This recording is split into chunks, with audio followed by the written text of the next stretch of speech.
Video रे आपण notepad विषय जानबा को पाइबे। नोटपैड हेउची एहीपरि एक सॉफ्टवेयर जहां नोट को क्रिएट करिबा पय व्यवहार करा जाय।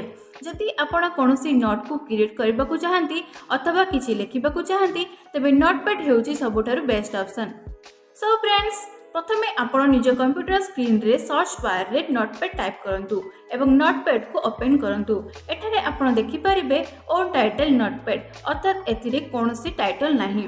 जेपरि आपण एहाकू सेव करिवे एहारो टाइटल आसी जिवो। एहाकू टाइटल बार कुहा जाय। देन एठारे आपण देखि परिबे file, edit, format, view, help एहाकू मेनू बार कुहा जाय। एठारे आपण माइनस चिन्ह ऊपर क्लिक करी रिस्टोर डाउन करि परिबे। देन एठारे मैक्सिमाइज, मिनिमाइज एवं नोटपैड को क्लोज करि परिबे। एठारे जो ब्लैंक एरिया देखा जाउची ताहाकू वर्क एरिया कुहा जाय। एठारे आपण किछि मध्ये लिखि परिबे। जेपरि कि मु एठारे लेखुची हैप्पी वर्ल्ड कंप्यूटर सेंटर। तळे आपण देखि परिबे लाइन, कॉलम एहाकू स्टेटस बार कुहा जाय। एठारे आपण देखि परिबे स्क्रॉलर जहाकू स्क्रॉल बार कुहा जाय। प्रथमे आमे फाइल टैब रु स्टार्ट करिबा। एठारे आपण देखि परिबे न्यू। जेपरि आपण एहा ऊपर क्लिक करिवे आपणक सामने एक नुआ पेज ओपन होई जिवो। देन एठारे आपण देखि परिबे न्यू विंडो। एहा ऊपर क्लिक करिबा परे अन्य एक नोटपैड ओपन होई जिवो। ओपन जदि आपण कोनोसी फाइल अछि तबे ताहाकू एहा सहायता रे ओपन करि परिबे। सेव एज एहा सहायता रे आपण एही फाइल परि अन्य एक फाइल को सेव करि परिबे। नेक्स्ट हेउची पेज सेटअप। जदि आपण एहाकू प्रिंट करबा को चाहंती तबे एहार पेज सेटअप करि परिबे। जनरली पेपर A4 साइज रो होई थाए। देन एठारे मार्जिन सेट करि परिबे एवं एठारे एहार प्रीव्यू मध्ये देखि परिबे। एग्जिस्ट जेपर ही आपण एहा ऊपर क्लिक करिवे आपणक नोटपैड टी क्लोज होई जिवो। सो फ्रेंड्स, नेक्स्ट हेउची एडिट टैब। एही टैब रे आपण देखि परिबे अनडू, कॉपी, पेस्ट, फॉर्मेट। मने करे मु एठारे लेखुची happy world computer centre. Then जेपरी अंडू ऊपर क्लिक करिबी एहा क्लोज होई जिवो। पुनी थरे अंडू ऊपर क्लिक कले एहा शो करिवो।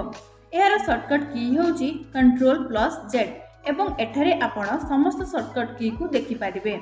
Next हेउची cut. एहा द्वारा आपण कोनोसी वर्ड किंबा लेटर को कट कर पारिबे। देन एडिट ऊपर क्लिक करी पेस्ट ऊपर क्लिक कले ताहा एठारे पुनी थरे शो करिवो। नेक्स्ट हेउची फाइंड। एहा सहायता रे आपण कोनोसी वर्ड किंबा लेटर को खोजि पारिबे। सो प्रथमे मु एठारे किछि टाइप करूची। देन फाइंड ऊपर क्लिक करिछि। एठारे मते टी लेटर को खोजिबार अछि। तेबे एठारे टी टाइप करी फाइंड नेक्स्ट ऊपर क्लिक कले आपण देखि पारिबे जे एठारे समस्त टी लेटर गुडी को हाइलाइट हेउची। देन फाइंड नेक्स्ट वो फाइंड प्रीव्यू ठीक एही परि ही काम करिथाय। Next हेउची replace. जदि आपण कोनोसी वर्ड को रिप्लेस करबा को चाहंती तेबे एहा सहायता करे।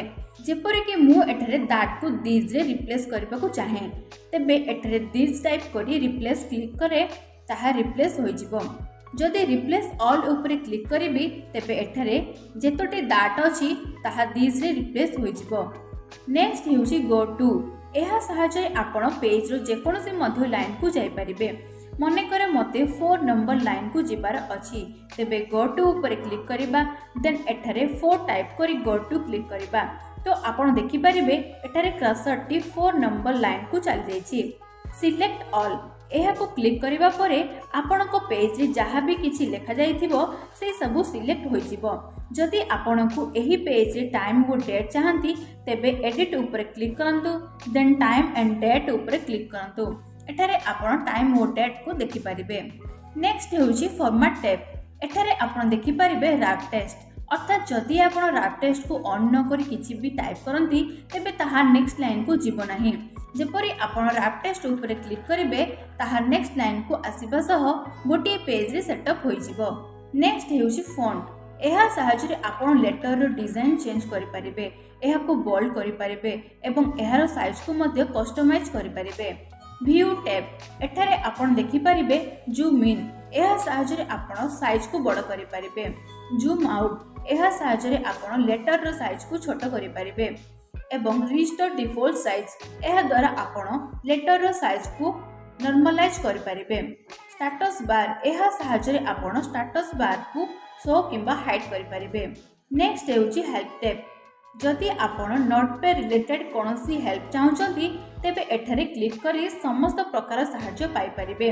किंतु एथि पई आपणक कंप्यूटर रे इंटरनेट कनेक्ट होइथिबा आवश्यक। सो फ्रेंड्स ଏହି ଭିଡ଼ିଓରେ ଆପଣ ନୋଟପ୍ୟାଡର ସମସ୍ତ ଟ୍ୟାବ୍ କଭର କଲେ। ଯଦି ଆପଣଙ୍କ କୌଣସି ଡାଉଟ୍ ଥାଏ ତେବେ କମେଣ୍ଟ ବକ୍ସରେ ପଚାରି ପାରିବେ। Thank you.